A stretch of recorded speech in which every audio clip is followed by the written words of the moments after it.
Lord, please send some help.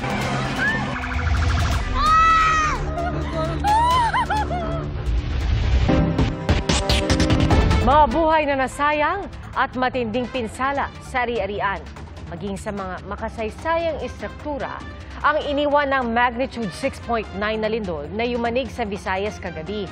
Ayon po sa PHIVOLCS, ito na ang pinakamalakas na lindol na tumama sa Northern Cebu.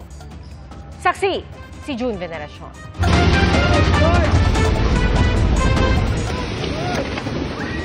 Bumagsak ang kisame ng mall na ito at nabalot ng takot ang mga naiwang empleyado. Wait, please guide us. Ayaw! Oh my God, Lord! Habang niyayanig ng magnitude 6.9 na lindol ang probinsya ng Cebu kagabi. Habang nagkukubli, sa dasal sila kumapit. Lord, stop! Lord, please! Oh my God, Lord! Lord! Father, Lord, please! Nang tumigil ang pagyanig, hindi na halos makita ang labasan sa dami ng mga debris na humambalang sa kanilang daan.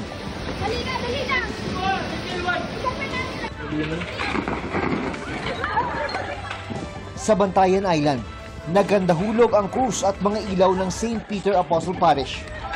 May maririnig na iyak at mga sigaw. Surod na nahulog ang tipak na ito na bahagi ng simbahan.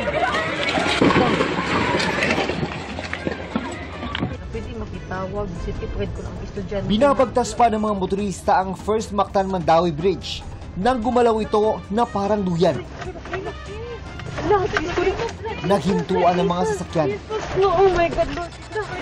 Sa lakas na lindol, napakapit ng mahigpit sa railing ang ilang rider at pedestrian.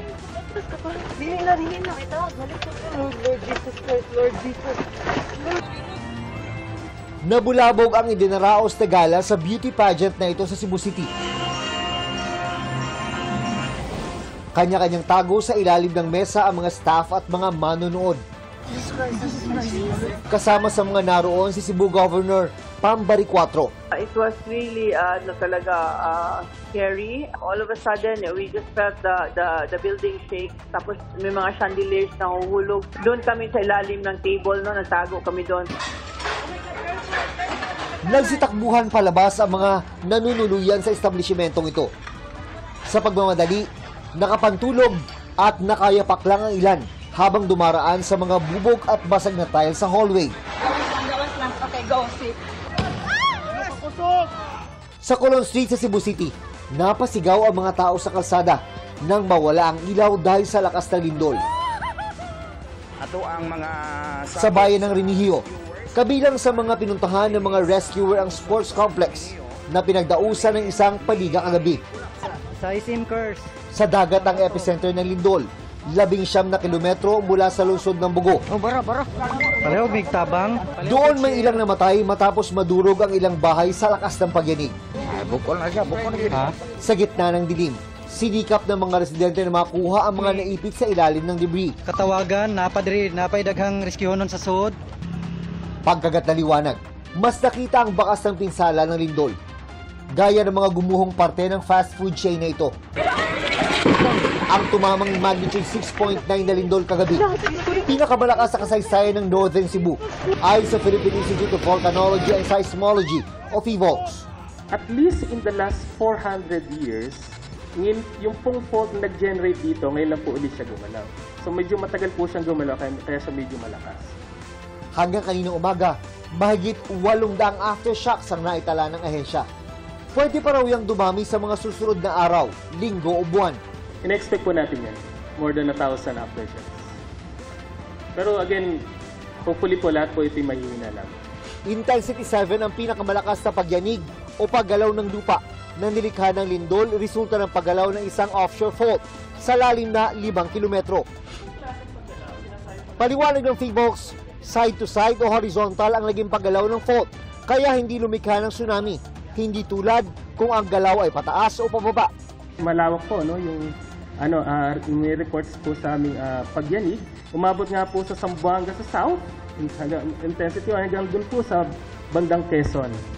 So malawak po dahil po, again, may kalakasan po ang lindol at ito po ay may kababawan din. Sa pamamagitan nitong earthquake simulator ng PHIVOLCS, titingnan natin kung gaano nga ba kalakas ang Intensity 7. Kasama ko si Glenn Huego ng DZWB. Tingnan natin. Mawawala ka sa balanse. Mawawala ka sa balanse rin pala. Imagine mo to kung niyuyuyug ng ganito yung mga bahay, di ba? Paano pa kaya? Pero syempre, iba pa rin talaga ang pakiramdam ng aktwal kung ikukumpara sa simulator lang. Pinangangambahang marami pa ang natabunan na kailangang i-rescue. Critical daw ang unang 24 oras mula nang tumama ang kalamidad.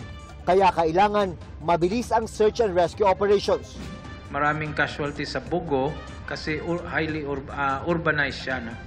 Maraming infrastructure doon. Malaking factor din na gabi siya nangyari. Sabi ng PHIVOLCS, posibleng gumalaw ang iba pang fault system na malapit sa epicenter ng magnitude 6.9 na lindol.